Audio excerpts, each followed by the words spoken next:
Pioneer brand canola with Optimum Gly, the highest yielding glyphosate-tolerant trait on the market. What's next in canola happens here. It's time for RealAg Radio on Rural Radio Channel 147 on Sirius XM.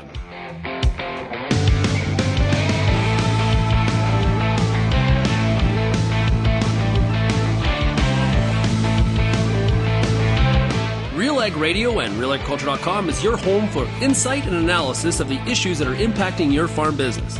Let's get real and get connected with RealAg Radio.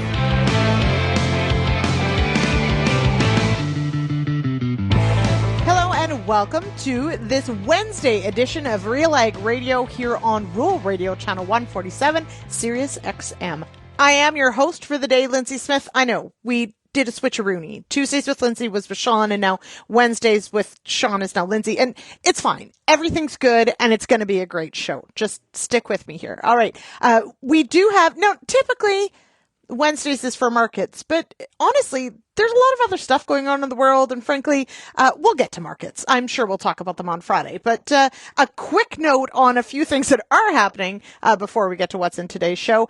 We did finally hear that the incumbent NDP government in BC will stay in power. There were a whole bunch of votes to be counted. It was too close to call. We now have Dave Eby holding on to power there. We did see Scott Moe held on as well in Saskatchewan, but definitely gave up quite a few seats. And we've even got some cabinet ministers that did not maintain their seats in Saskatchewan. So winds of change there perhaps as well. So we'll see. What does that mean for leadership of Scott Moe? There's also news that my own Premier, Doug Ford, is apparently mailing out checks for $100 per adult in Ontario come the new year. And some are saying it's just as a precursor because guess what? We're also going to be heading to the polls soon. Now, that's just a rumor, hasn't been announced, but it does seem like the thing to do, doesn't it? Is have a provincial election. Oh, and yes, of course, we're following along what may be happening in Parliament and in Ottawa in the bubble there to find out if we're also going to a federal election, even perhaps before Christmas. Could it be? Highly doubtful, but if you've been following anything that's happening, there are all sorts of things going on with the Bloc Québécois and the Liberals not, of course, meeting the deadline on Bill 282, nor on the changes to the OAS, the old age security money. So there's still lots going on, and we are tracking it all. When we've got some news, we'll share it with you. But make sure, this is your reminder, check out the Issues Panel Friday show, 4:30 Eastern, right here on Rural Radio Channel 147. And did you know, if ever you missed the show, you can actually head to realagriculture.com/radio. And that will actually show you not only the current show you're listening to or the day's show, you can actually go back and listen to past episodes as well. So if you've never done it, get that browser open, realagriculture.com/radio. You can find it all there. You can listen live. You can download the podcast for later. And you can follow us on all your listening platforms as well. Okay.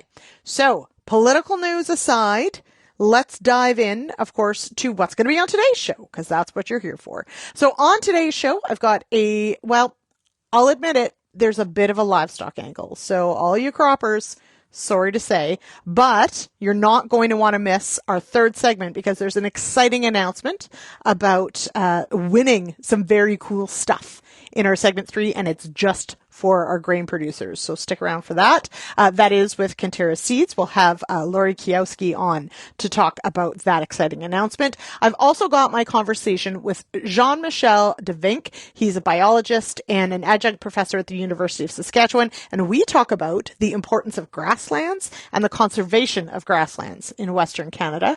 And then I've got a snippet from the Ruminating with Real Ag podcast. This is a monthly podcast. A new episode goes live the last Wednesday of every month. And this month's podcast is all about outwintering and the nutritional needs of cattle out on the landscape, especially when it gets very cold. So Amber Bell is your host. Barry Yaremcio is her guest. And so check that out. in our fourth segment. And then, of course, to round out the show, well, last night was not the Agronomists because this is Wednesday, but Monday was the Agronomists. And I had on the show Marcel Kringe from Bushel Plus and Lorne Grieger with Pammy, and we talked about making sure that all that beautiful crop you worked so hard to grow actually ends up in the combine tank and not behind the combine. That's right. We talked about header losses and combine losses and how to avoid them. So I've got a clip from that discussion as well. It was a lot of fun. We laughed a lot. We've got some really great info as well coming your way. So as always, stick around. We're going to take a quick break and I will be back with more RealAg Radio right after this.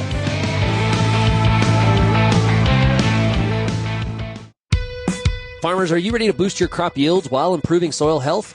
Resurge, the next generation humic product from Helena Products Group.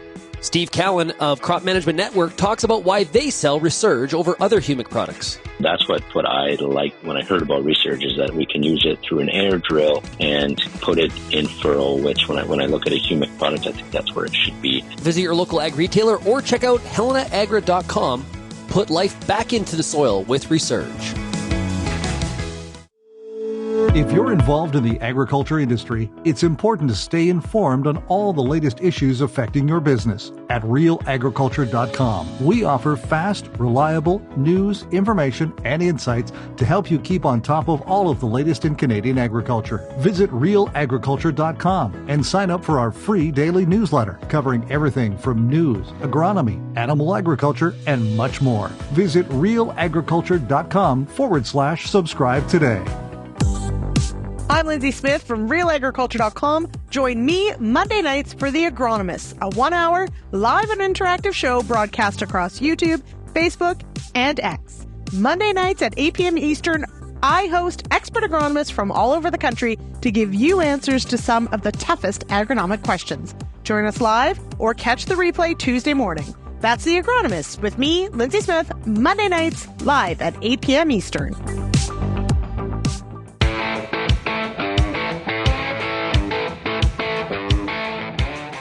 Calling all Montana, Dakotas, and northern Minnesota growers, the new seed omega-3 canola production system can help you unlock a guaranteed path to market with attractive premium opportunities, first-in-class agronomy support, and free on-farm pickup after harvest. To learn more, visit omega3canola.com. That's omega, the number 3, canola.com. All right, it's time now for a discussion with Jean-Michel DeVink. He's a biologist, he's a consultant, he's also an adjunct professor at the University of Saskatchewan. And Jean-Michel is someone who knows a lot about grasslands and the habitat, the biodiversity, and what makes a healthy grassland. Now, he's also someone who feels very strongly that the grasslands that Canada has left need to be preserved. And just how much do we have left? Well, it's not all that much. And realistically, the grasslands are an incredibly important part of Western Canada and, of course, into the U.S. And it's an ecosystem that doesn't necessarily get the attention or the same kind of conservation or preservation attention that something like, say, the Amazon rainforest or Great Barrier Reef.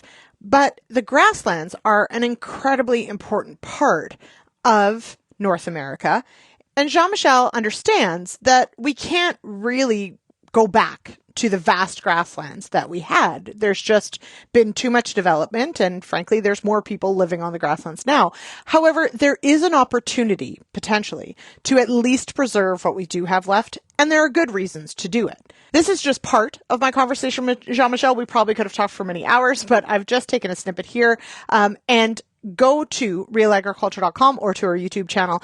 You can listen to the entire conversation about our grasslands and preserving our grasslands there. But for now, here's Jean-Michel and myself talking about preserving grasslands. When I mentioned some of the species that live there, and the bison were very well adapted to the prairies, but it wasn't just bison, right? I mean, there's entire ecosystems from invertebrates, right? The bugs that live there that adapted, some species that only will feed on individual plants and that only lay their eggs on one species of plant because they are so adapted to that, and became so specialized there that there's an enormous amount of biodiversity that we find within, the natural prairie landscape and the native grasslands. I absolutely acknowledge that, we need food production. We need, places to live. We need to have a bit of balance there at the same time. But one of the challenges we face is that, they write songs about flyover states. Well, the flyover states are basically the southern extension of the Canadian prairies, right? It's the broader Great Plains of North America, where there used to be, larger herds of animals that used to roam than the African plains, right? We see all these videos on, whether it's Canadian or National Geographic or whatnot about, the African plains, but it's like, imagine that, and at a larger extent, and that was the Canadian plains way back when, or the Great Plains of North America. And so it's, I don't think there's necessarily been enough attention brought to it. It's a topic that's certainly gaining more and more attention and more recognition as something that we need to better understand. But also, I think we have enough knowledge to know the next steps in terms of landscape management. And I think that there are opportunities there. But just to put it in perspective, right, when we talk about the Amazon rainforest, and I forget what the estimates are, I think maybe 30% of the forest has been, impacted to date. It might be more. Don't quote me on that number. But, to give you some perspective, in Manitoba, the tall grass prairies of Manitoba, which is rich, fertile soils, there's only about 5% of the native grasslands that are left of that tall grass prairie. And it's largely left in areas that are, less suitable for agricultural, row crop production. Those are usually in the sand dune areas that would have been formed, in old, a long time ago during the geological shifts and changes. And it's the same kind of story for Saskatchewan, Alberta as well, where we still see remaining grassland. And Saskatchewan has about 14 to 15% of the native grassland left. Alberta is a little bit better, usually like somewhere to 35 to 40%. And the specific estimates are sometimes hard because, one, things are changing with things getting plowed up, but it's also sometimes hard to get an exact estimate because sometimes tame grassland or tame grasses, right, hay fields and stuff can look from imagery can actually look like native, and you need ground truthing, and there's a little margin of error there. That's why I say approximate. But we know, 14 to 15% of native grasslands in Saskatchewan, it's still a small amount, and it's usually in areas that are very hard to turn over and actually produce something viable. To think that there's anywhere from 5 to 35% of the native grasslands left, it's really not a surprise that the vast majority of the species at risk in Saskatchewan, and we've got 107 species at risk that were either extirpated, extinct, endangered, threatened, or special concern. In Saskatchewan, I think 45 of those are birds, for instance. And there's a lot of those species that the reason that they're endangered species is because we've basically removed their home. You think about burrowing owls, you think about greater sage grouse. Yeah. Those species, it isn't any grass that is suitable for it. They really require that native grassland because of the structure. It's different. It's like, saying all forests are the same, but it's not. How do conservation easements work, and do they work? Do they work to reestablish or only to protect grasslands? Well, and that's a fantastic question, and I'm glad you framed it that way, because I was actually going to interject at one point when you mentioned reestablishing grasslands, because there's been a lot of work, and some of the projects I've worked on, and I've some of your listeners may think, oh, this is a tree hugger, Bugs Bunny's kind of biologist guy, but as a consultant, I've worked in every industry, including coal mining and oil and gas and whatnot. So I've and I fully acknowledge that we need a lot of resources to be able to have a functioning society. But at the same time, it really comes down to, again, finding that balance, right? We can't think myopically down one road that everything needs to be turned over. And I also don't think that the position and the perspective of, we need to restore everything back to what it was. That's not functional either. So on the question of conservation, it's a really good one, right? One of the biggest challenges with native grasslands is the fact that once you've turned it over, it is virtually impossible to get the same thing back, right? It would take some estimates. Again, it depends on the system. It depends on where it is, right? If you had one little chunk of 1/4 section, which is basically a half mile by half mile, it's the old, imperial system in the prairies. But if you had 1/4 section of 162 acres in the middle of a sea of grassland that you had turned over to turn into crop, and you wanted to restore that would be a lot easier because it's already in a sea or a matrix of native grassland, right? So a lot of the plants that are going to come back in are going to be native species. And planting that and working it, you'd be able to establish that a little bit easier. The challenge is that those are few and far between. The majority of the landscape is now a matrix of either cropland or areas that have been invaded by a lot of invasive species. Like we have huge lists of invasive species. And we also have tame grasses that we have turned over native to plant to tame grasses that were largely European grasses, right? That we knew well, we knew what to expect and how to manage them. And sometimes they do outcompete native grasses. And they actually do change the soils a little bit within that. And so they come in, and all of a sudden, it's very hard to reestablish the true native plants that have adapted to that. In sort of ecological theory, we also talk about, well, if we have to conserve lands, what's the best approach? Do we want 1,000, 10-acre parcels? Or do we want one parcel of 10,000 acres, same size, just a different approach? And that's what we call the SLOSS, or single large or several small debate, right? What will give us a greater return on investment when it comes to conservation? And the result is you need them both, and you need a mixture of. You can't just go one large. You can't just go a whole bunch of small, because some species, you think about a herd of bison, need a large area, right? You think about that one, Dakota skipper, which is a little butterfly that basically flies around and has a very small home range. They focus on very specific species that they either feed on or lay their eggs in. They don't need a large area. But to disperse, right, they need a lot of small areas to be able to hop to get to more suitable habitat. And because if one of those basically blinks out, right, the population goes extinct, you need to be able to repopulate it.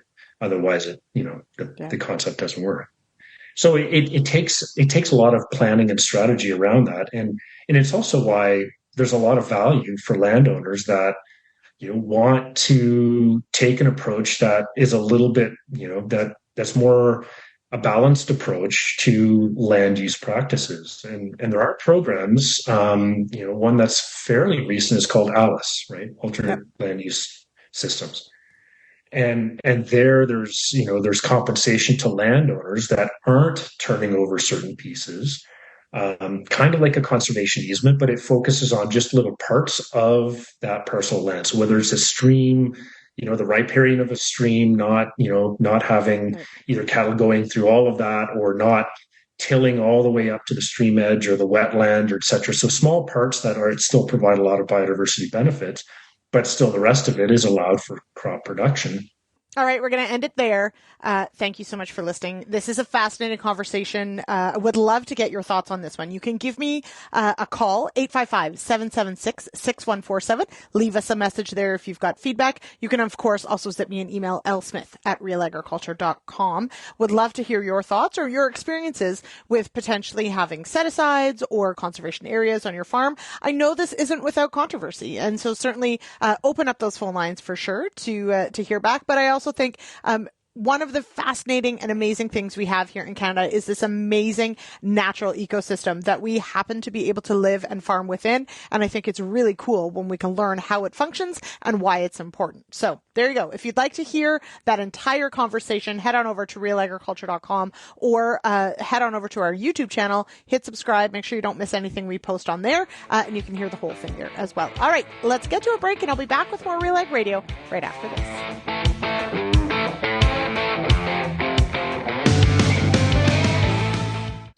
Get ready for tillage season with the high-speed disc from Brandt. Cut and size residue, create ideal seed beds, and level ruts faster than any other tillage machine. It's a better field finish and fewer passes, so you can stay on schedule no matter what fall throws at you. And right now you can get yours with a $12,000 rebate. There's never been a better time to bring your operation up to speed. Visit Brandt.ca for details. Peter Johnson at WheatPete, RealAgriculture.com. I'm the host of The Word, and I love doing The Word. I love the questions. I love the challenges. I love having to apply agronomics to all over the globe and areas outside of my normal jurisdiction. Also, I love the feedback the most, where growers challenge me, tell me about their plot results, help me to learn. The Word, absolutely the best part of my day. If you only listen to RealAg Radio, you only get half the picture. For greater insight into the issues that affect farming, tune in to RealAgriculture.com. Crops, livestock, machinery, farm management, and the markets, even food and travel. Real Agriculture Online digs deeper into the topics that affect the way you work and live. So get connected today. Read, watch, and listen to the people who know at RealAgriculture.com.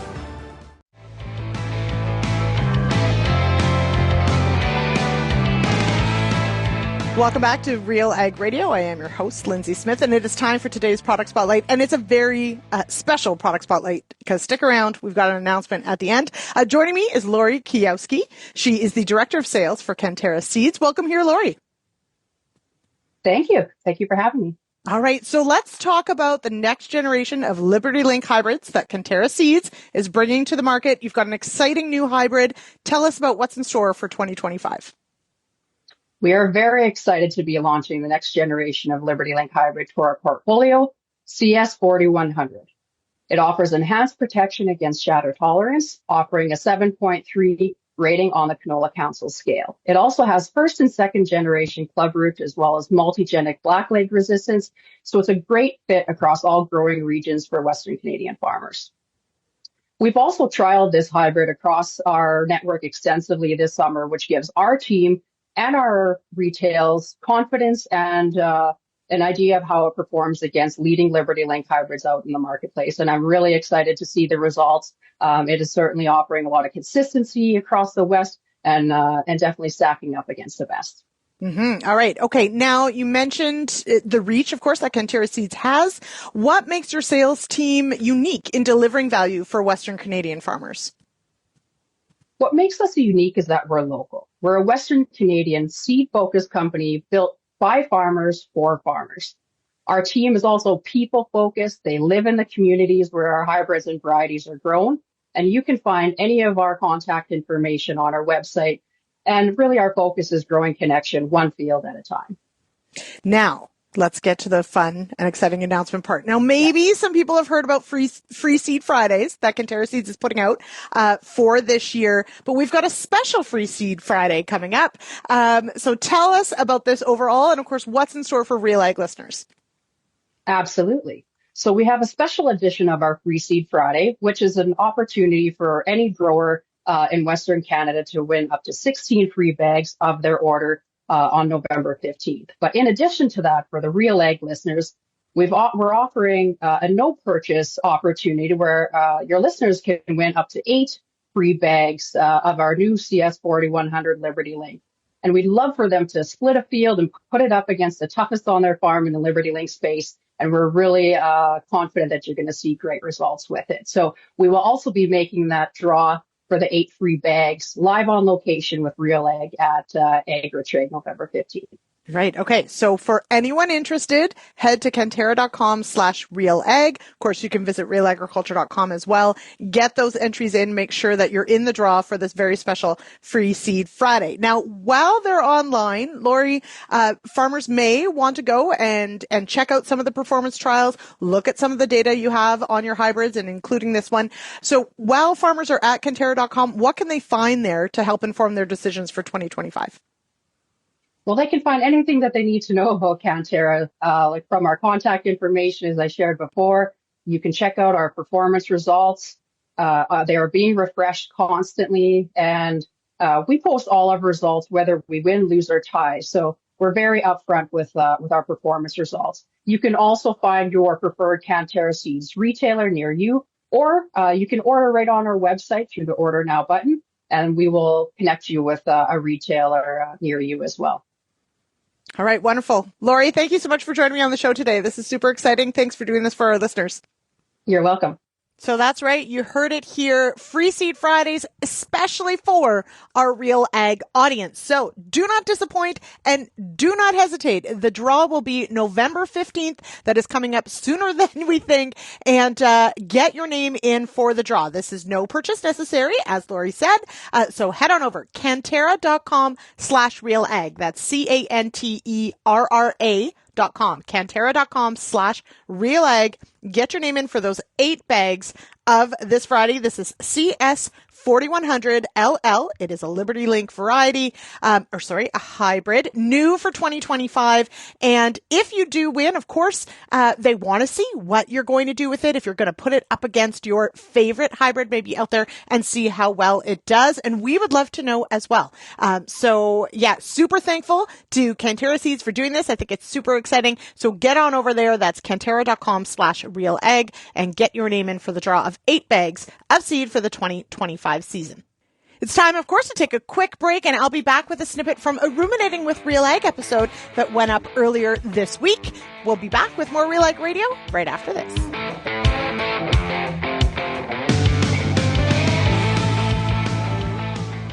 Infuse some energy into your next corporate event, customer meeting, or conference with RealAg Radio, Canada's national agriculture radio show. Create a unique experience at your next event with host Sean Haney, broadcasting RealAg Radio live on Sirius XM, featuring exciting guests, captivating interviews, and the latest news from the agriculture community. Contact advertising at realagriculture.com or call 587-787-1795 to book your on location with RealAg Radio today. What were the issues in your fields this year? Did you do a soil sample? What is your soil sample telling you about some of the nutrient issues that you might be having going into next year? What herbicides did you use? What residues you might be concerned about? What weed issues did you have? What crop residues did you have? How well do you know your fields? Get the answers to all the questions you have about your pulse crop at the Pulse School on RealAgriculture.com.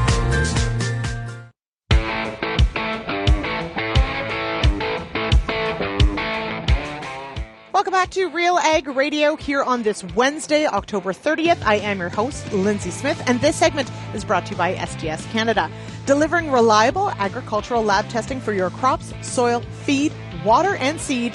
SGS Canada is uniquely positioned, ready to elevate your business in Canada and the U.S. Call us now at 1-800-952-5407.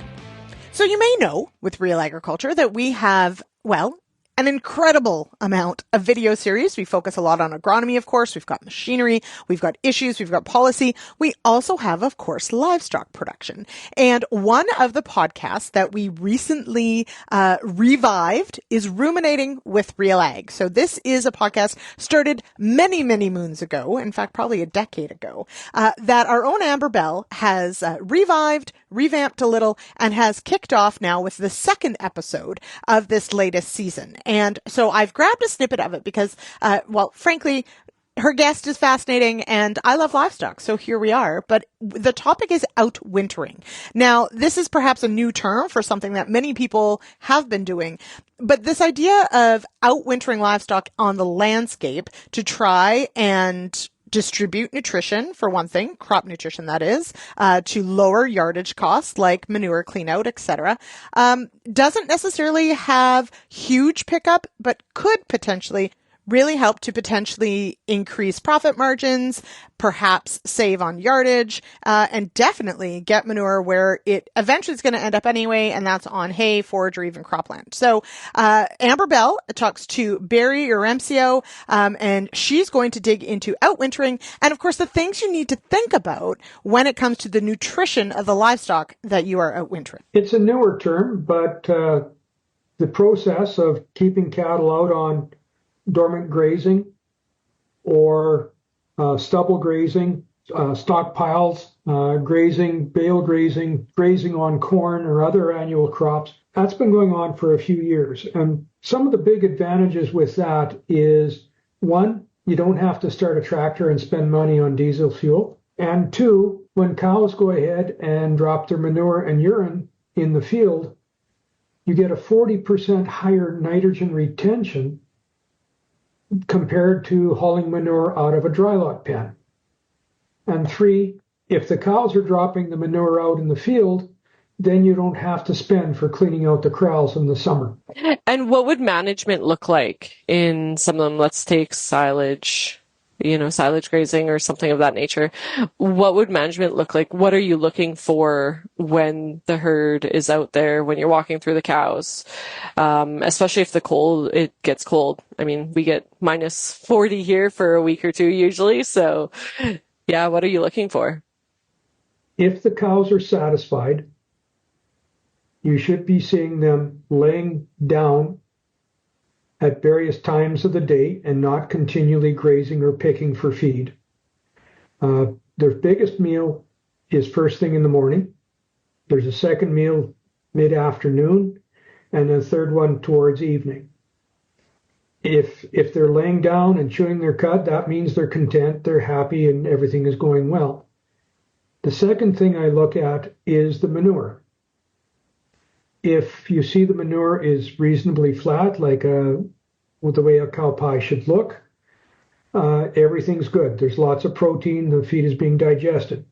If you look at it and it looks like a bunch of onion rings, that means there is a marginal amount of protein going into the animal.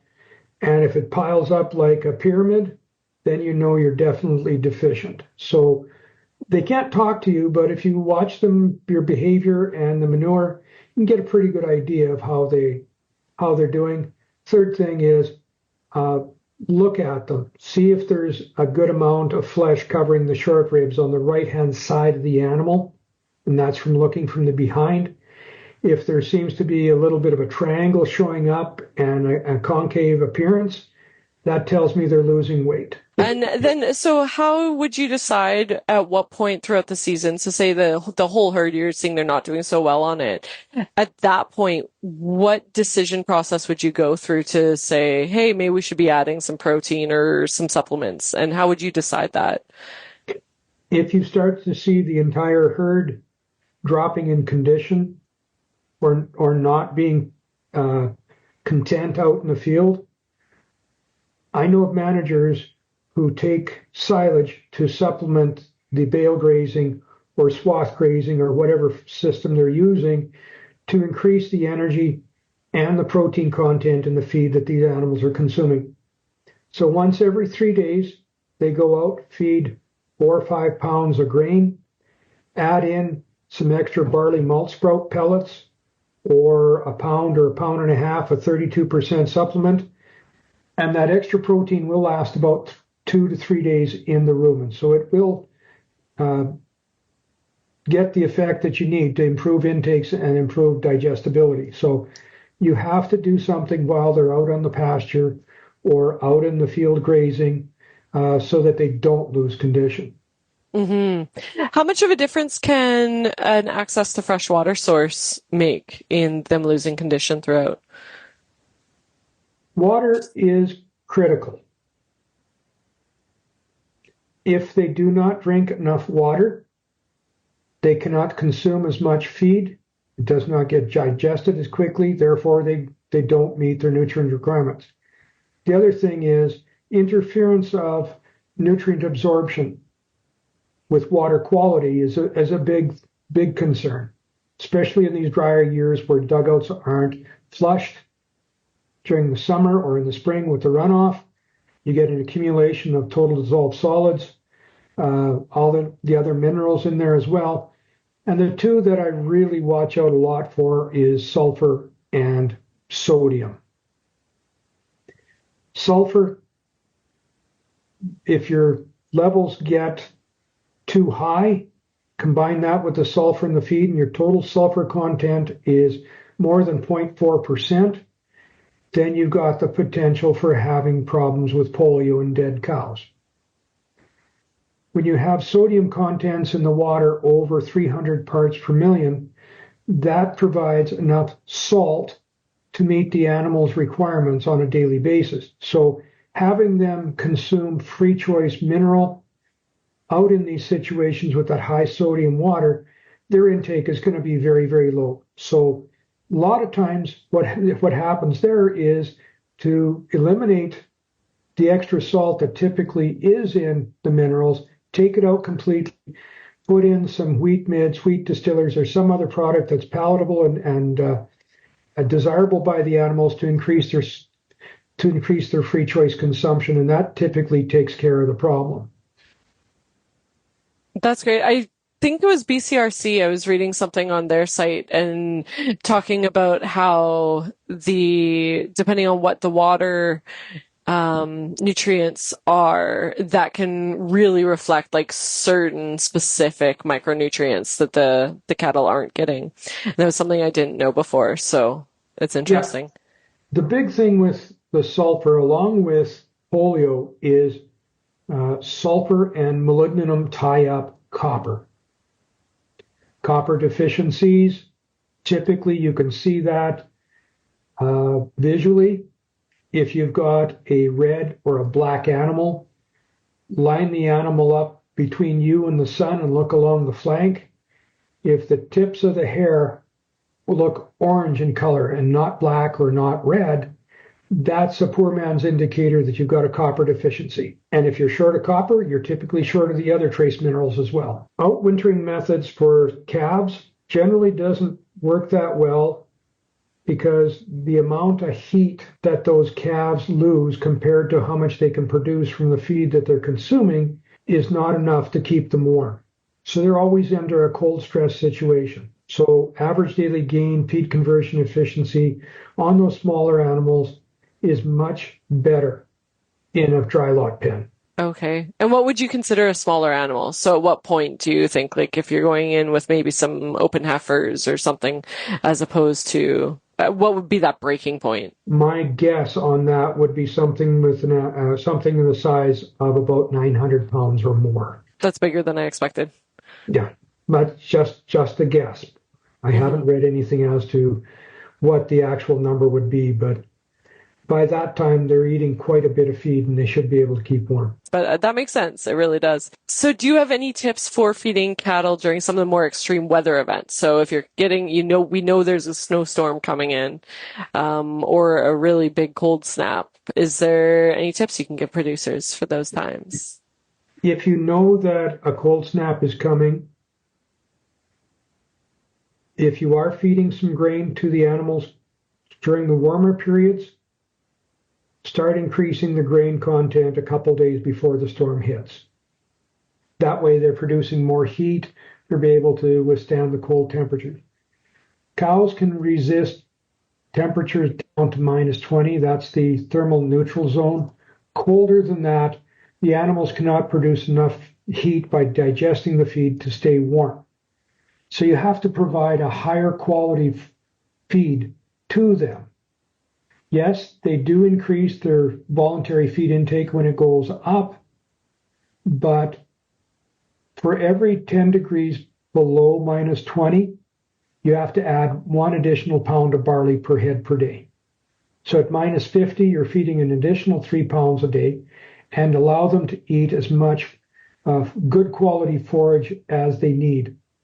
Not increasing their forage intake and relying on them to eat more straw.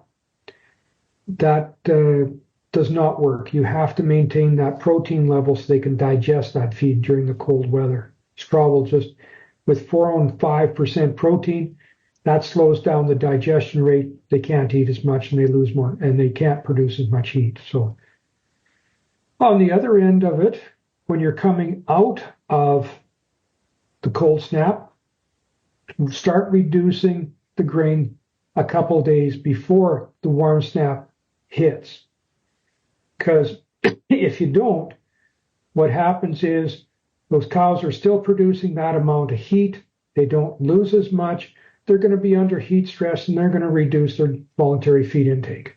If you want to hear more of this episode of Ruminating with RealAg with Barry Yaremcio and Amber Bell, head on over to our YouTube channel. Make sure you hit subscribe, or you can head to RealAgriculture.com, search it there. You can hear that episode and, of course, all our past episodes as well. We're going to take a quick break, and I'll be back with more RealAg Radio right after this.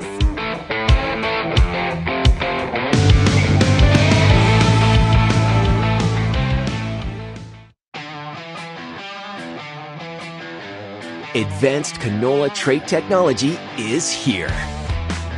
And it's soon to be the talk of the town. Optimum Glide delivers excellent yield potential and agronomic trait performance. Improved crop safety. Enhanced weed control. And a wider window of application. You're going to want to see this. Learn more at OptimumGlide.ca.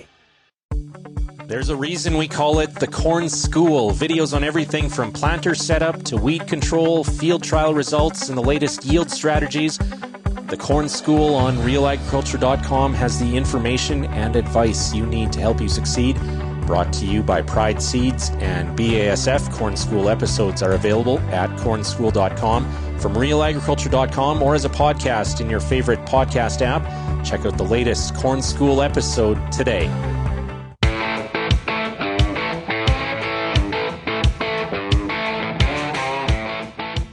All right, everyone, welcome back to RealAg Radio here on Rural Radio, Channel 147, Sirius XM. I am your host for the day, Lyndsey Smith, and this segment is brought to you by Co-op. Your Co-op Grow team stays up to date with the latest research and technology to help support your entire operation. Talk to our team for advice tailored to your farm's needs. Co-op, here for your farm, here for your family. Learn more at coop.crs/farm. All right, as promised, we've got a clip from Monday night's episode of The Agronomists. We're talking about combine losses, and you're going to hear the voices of Marcel Kringe of Bushel Plus and Lorne Grieger of PAMI. What sort of range of losses do you typically see when you're perhaps working with a customer trying to get a combine, fine-tuned for the crop that they're in? Yeah, it's a great question. It's also a loaded question. We work now in 35 different countries. Bushel Plus is headquartered in Brandon, but within those 35 countries, a lot of different crops. So put it in bushels perspective, we've seen anywhere from a bushel loss, and the worst numbers are into the 12 to 15 bushel an acre into the canola. But, we have some examples here of 10 bushel per acre on wheat, and it sounds horrible, but it doesn't always have to be the driver's fault. And that's always a very big, important thing that I say. It doesn't have to be the driver's fault, and we never say it is. It can be something on the combine, calibrations are off. But this is certainly things we've seen and come across and then realized, wow, something isn't going right here. But if we would have not checked in the moment, that thing would have just kept driving like that. So, but, average 2 to 4, is actually pretty common. And you get into the smaller grain, 4 or 6 bushel, is lots out there, more than you may think. Yeah. Even in corn, especially this year, we've seen lots in corn. So we are, and that's actually one thing for those of you joining us from Ontario, but even Manitoba as well, with still corn to go. Certainly dealing with dry corn leads to some challenges as well at the harvest. So we'll talk about that as well. Lorne, but similar idea when you're working on the research end of this, when you're trying to analyze, what impacts we can have. Is it that, 2 to 4 bushels that probably goes unnoticed, or have you seen those 10 bushel losses even higher? Well, that's a really good question. A lot of times it can be that 2 to 4, but we have seen as high as 10 bushels as well. It really depends, I'll say, on the producer that we're dealing with, how much they understand their machine and how much they actually stop and check to see what they're seeing in those particular conditions as they're set up to run. So it depends a lot on the producers and how they have it set up according to their different machines. Okay, so before we fully dig into some of those losses, measuring them, those sorts of things, that is actually one place I want to start. Lorne, when you're doing the research that you are, and you're looking at, let's distinguish between a header loss and a combine loss. What can be, between crops, can there be a huge difference between what you're losing at the front versus the back? Oh, there definitely can be. Like one thing, especially in soybeans with the pods close to the ground, like those header losses are very key aspects to your overall field loss opportunity. Paying attention to your header setup in soybeans, it's a very key aspect to the overall combine setup. So definitely looking at that aspect for sure in beans. As you get into smaller seed crops, so the small seeds like canola, that's where you start looking towards coming out of the combine. So the setup especially in the cleaning system, and typically is where you see additional losses going through from that side. So it depends on the crop and the conditions that you're in. Yeah. Okay. Mark has hit on one of the sayings we're going to probably repeat a lot of times this evening. If you don't check your loss, you don't know. And this falls in line with, if you don't measure it, you can't manage it, right? So same idea. Marcel, for those who maybe aren't aware of what Bushel Plus is, some of the products that Bushel Plus has, I do think one of the things I want to touch on here tonight is safety when measuring these losses. So it is important to measure, but I've seen a couple different versions of how we measure these losses, and I'm not sure I want to promote the running around behind a combine aspect of it. So just quickly, Marcel, what is the solution that Bushel Plus offers, or what do we have out there for technology for actually putting some numbers to the amount of loss coming out the back of the combine? Yeah, thank you. Really quick, safety and efficiency is really how Bushel Plus started. We used to run behind the combine looking on the ground. And then we had this issue that Lorne just described. We couldn't really differentiate header loss versus combine loss. It wasn't just accurate enough. Then we went to throwing pans underneath the combine, which is kind of a dangerous thing, specifically now with combines getting bigger and faster, or the good old shovel behind the combine. We've seen that thing before. But then, one person holds the shovel in the chaff for 2 seconds, and the next person holds it in there for 5 seconds. Well, there is no way to compare those kind of things, right? And then a couple of people fell beside the combines. We heard lots of those stories. People almost got driven over with those kind of things. Customer I told on a podcast in Oregon, Washington area there, lost his eye doing this, running behind the combine. So all of that kind of led to Bushel Plus, which was just a hobby in my basement, to figure out, how can we do this better and easier with remote control drop pan systems. So to make a very long story short, Bushel Plus offers what's called today a smart pan system that attaches with magnets to the combine axle or onto the header within 2 seconds.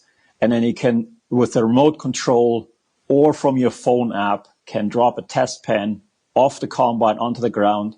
The combine keeps going, and you actually measure a physical sample from what's coming out the back of the combine. And at the same time, you can differentiate header loss versus combine loss with the same drop. The whole system comes with a little air separator. It helps you clean that sample because it's hard to find some of those kernels, even in corn. We just finished, a lot of testing in the U.S. Actually, we just at Larson Farms down there, did a lot of side-by-side testing, and just having an air separator showing you also the small kernels, what's also combine loss, really helps to differentiate those kind of things. So anyways, safety and efficiency to calibrate those loss sensors to not run beside the combine anymore has kind of kickstarted Bushel Plus. And now we have 35 employees in 3 different countries. So Australia, US, and Canada, where we now have employees, which we have a pretty cool team that's just, is excited about working with farmers all over the place. It's been fun. It's been a lot of sleepless nights, but it's been fun. So that's right. So Lorne, when Pammy's doing this work, are you using something like Bushel Plus, or are you using that on steroids? How does it look like in the research plot? In the research world, I'll say I'll back up one step to the easier you can make it, the more likely it is to be used. And that's something that we found just doing the research work. As long as you can make it easy, it allows you access into farms that we need to deal with. So that's one thing that we're always looking for, is making it easy for our cooperating farms and making sure that we can get the information that we're looking for.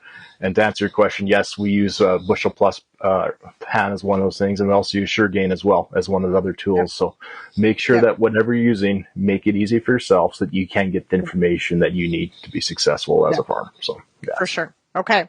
Good. Because I think it's important in that, you're right. People have been checking.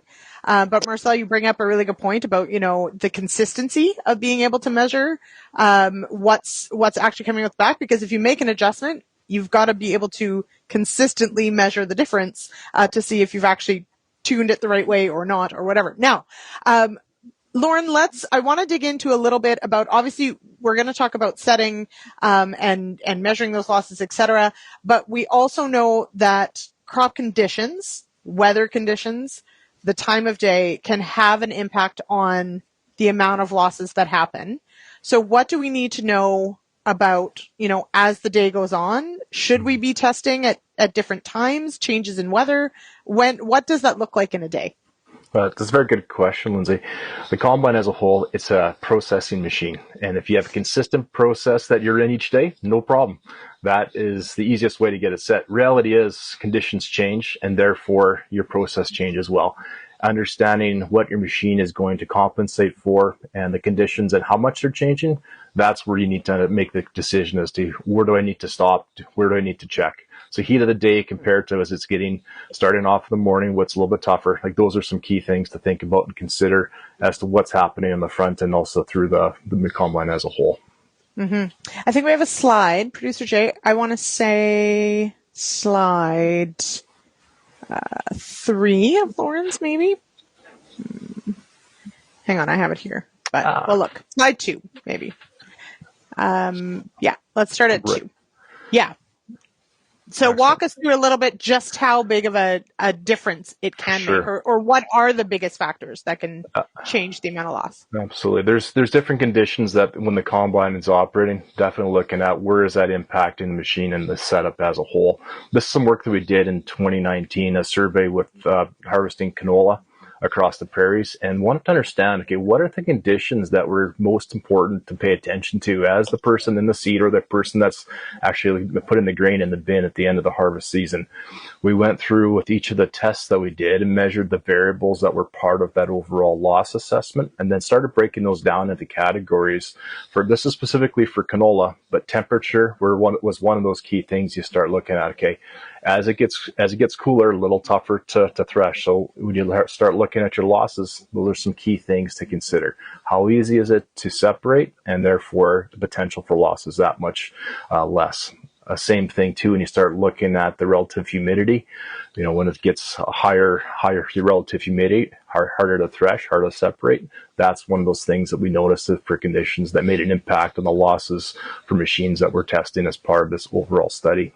And you've actually measured 10.7 bushels per acre of losses in wheat. Marcel, what was the setting that fixed this? Was this a very hard to thresh variety, or what happened here? So what happened here is the person who was driving the combine was told that everything is set and just go. Everything is fine, just leave the settings as is. And what happened is the sieves were out of calibration, the concaves were not level, and obviously the loss sensor wasn't calibrated either because it wasn't showing any of it. So really we were overloading the sieves, and the kernels just went on that, were basically sitting in a crop or chaff mat and just went right over the sieves out the back without getting properly separated, staying in the combine. But if that was one of the demos that we were doing out there, it was one of those perfect examples of if somebody would have not checked, this machine would have ran all day, probably all week with these settings. All right, we're going to end it there. Thank you so much for joining me here on RealAg Radio, here on Rural Radio Channel 147, Sirius XM. If you would like to hear more of The Agronomists on Monday nights, head on over to realagriculture.com/agronomists. You can, of course, also not miss a thing. We're always telling you where you can get more of this stuff. If you head on over to realagriculture.com/subscribe, you can actually get an email delivered every morning to your phone. It will show you everything we have covered, and you should know, we've got 2 very special editions coming up. Friday is all going to look at the impact of the U.S. election and the outcome of the U.S. election on Canada. And Saturday, we're going to highlight all the inductees of the Canadian Ag Hall of Fame. So check that out as well. All right, we will talk to you Friday for the Issues panel. Have a wonderful Wednesday, and happy trick-or-treating tomorrow. Cheers, everybody.